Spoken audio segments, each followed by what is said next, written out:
வணக்கம். Welcome to choice cook, eat, repeat and more. இன்னைக்கு நம்ம கிரியேட்டிவ் கார்னர்ல ரொம்ப கிரியேட்டிவான பாம் பிளேட் பெயிண்டிங் எப்படி பண்ணுறதுன்னு பார்க்க போகிறோம். ஆமாங்க, பாம் பிளேட்டில் தான் பெயிண்டிங் பண்ணியிருக்கு. இந்த பெயிண்டிங் பண்ணுறது ரொம்பவும் சிம்பிள். உங்களுக்கு பெயிண்டிங் பண்ண கொஞ்சம் ஆர்வம் இருந்தாவே போதும். இதுக்கு தேவையான பொருட்கள்: ஒரு பாம் பிளேட், நிறைய கலர்ஸ், அக்ரிலிக் கலர்ஸ். இது இருந்தால் போதும், உங்களோட வால் ஹேங்கிங் சூப்பராக ரெடி ஆகிடும். எப்படி செய்கிறதுன்னு பார்க்கலாமா? ஃபர்ஸ்ட் ஒரு பாம்ப்ளேட் எடுத்துக்கலாம். சைஸ் உங்களுடைய விருப்பம், பெருசோ சின்னதோ, that's up to you. First பேக்ரவுண்டுக்கு ஒரு லைட் கலர் சூஸ் பண்ணிக்கலாம். நல்லா லைட் ஸ்கை ப்ளூ கலர் எடுத்திருக்கேன். ஸோ இதுக்கு மேலே ஃப்ரீ ஹேண்டில் நான் கதகளி ஃபேஸ் வரைஞ்சிருக்கேன். ஏன்னா அதில் நிறைய வைப்ரண்ட் கலர்ஸ் இருக்குன்றதால நான் அதை சூஸ் பண்ணியிருக்கேன். பென்சிலில் வரைஞ்சதுக்கப்புறம் ஸ்கெட்ச் பென் எடுத்து அதுக்கு மேலேயே நல்லா டார்க்காக அவுட்லைன் கொடுத்துக்கலாம்.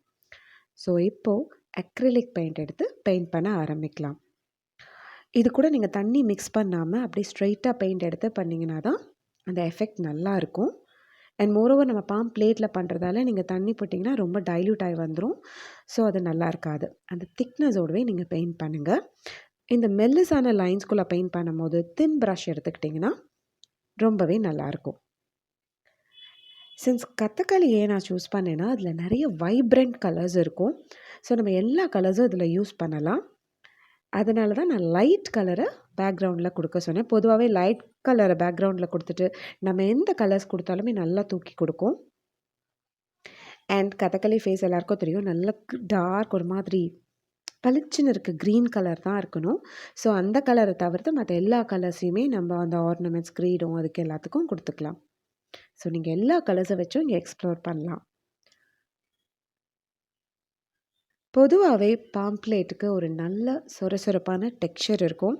அதில் நம்ம பெயிண்ட் பண்ணும்போது கேன்வாஸ் போர்டில் பண்ணுற எஃபெக்ட் உங்களுக்கு கொடுக்கும். அண்ட் எக்கனாமிக்கலி இது கேன்வாஸ் போர்டை விட கம்மி தான்.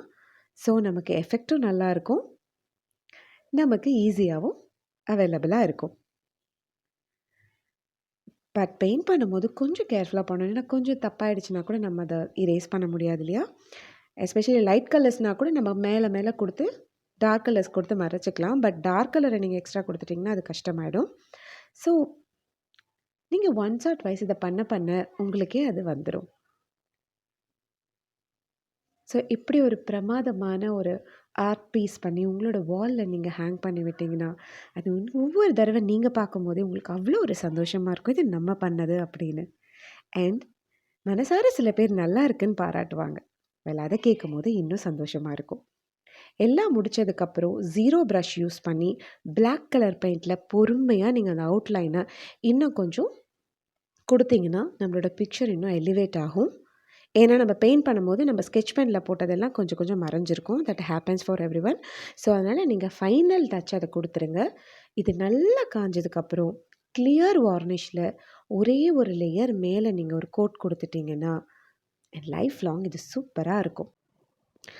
ஸோ இதுக்கு மேலே ஒரே ஒரு ரோப் காட்டிட்டு உங்களோட வீட்டில் உங்கள் வாலில் ஒரு சூப்பரான டெக்கரேட்டிவ் பீஸாக நீங்கள் இதை ஹேங் பண்ணி விடலாம்.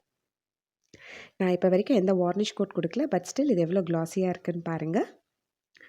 ஸோ உங்களுக்கு இந்த வீடியோ பிடிச்சிருந்தால் லைக் பண்ணுங்கள், மறக்காமல் சேனலை சப்ஸ்கிரைப் பண்ணுங்கள், உங்களோட ஃபீட்பேக்கை கமெண்ட்ஸில் கொடுங்க.